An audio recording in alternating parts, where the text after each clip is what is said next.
2010ರಿಂದ ಪ್ರಾರಂಭವಾಗಿ ಈಗ 16 ವರ್ಷ ಆಗಿದೆ.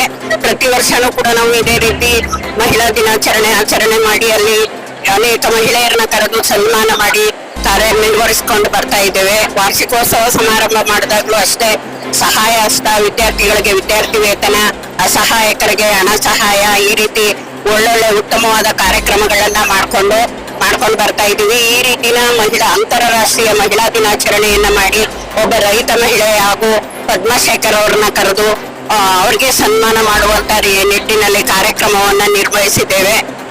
ಸುಮಾರು 100-150ಕ್ಕೂ 70ಕ್ಕೂ ಹೆಚ್ಚು ಜನ ಸಹೋದ್ಯೋಗಿಗಳು, ಸದಸ್ಯರು, ಅಂತರ ಬಳಗದವರು ಎಲ್ಲ ಬಂದು ಸಹಕಾರ ಕೊಟ್ಟು ಕಾರ್ಯಕ್ರಮವನ್ನ ವಿಜೃಂಭಣೆಯಿಂದ ಆಚರಿಸಿದ್ದೇವೆ.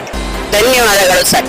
ನನ್ನ ಹೆಸರು, ನಾನು ಈ ಅರಿವಿನ ಮನೆ ಮಹಿಳಾ ಬಳಗದ ಅಧ್ಯಕ್ಷೆ ಲೀಲಾಂಬಿಕಾ ಸುಬ್ಬಪ್ಪ. ಎಲ್ಲರಿಗೂ ನಮಸ್ಕಾರಗಳು. ನಾನು ಅರಿವಿನ ಮನೆ ಮಹಿಳಾ ಬಳಗದ ಗೌರವಾಧ್ಯಕ್ಷರು. ನಾನು ಸಂಸ್ಥಾಪಕ ಅಧ್ಯಕ್ಷೆಯಾಗಿ ಈ ಬಳಗನ 6 ವರ್ಷಗಳ ಕಾಲ ನಡೆಸಿಕೊಂಡೆ.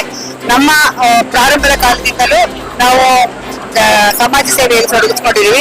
ಕೊರೋನಾ ಟೈಮಲ್ಲಿ ನಾವು ಸುಮಾರು ದಾನ ಸಹಾಯ ಮಾಡಿದ್ವಿ, ಮತ್ತೆ ಆಹಾರ ಸಾಮಗ್ರಿಗಳನ್ನ DC ಆಫೀಸ್ ತಲುಪಿಸುವಂತ ಕೆಲಸಗಳನ್ನ ಮಾಡಿದೀವಿ.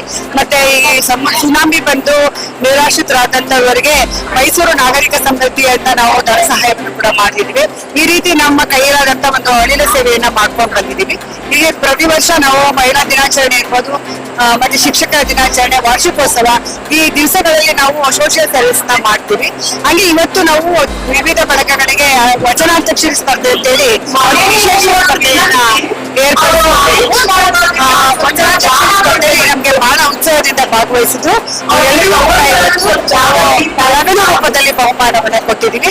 ಇನ್ನು ಮುಂದೆಯೂ ಕೂಡ ಅನೇಕ ಕಾರ್ಯಕ್ರಮಗಳನ್ನ ನಡೆಸಬೇಕು ಅನ್ನೋ ಮನಸ್ಸಲ್ಲಿ ಇಟ್ಕೊಂಡು ಈ ಸಮಾಜವನ್ನ ಮುನ್ನಡೆಸ್ತಾ ಇದ್ದೀವಿ.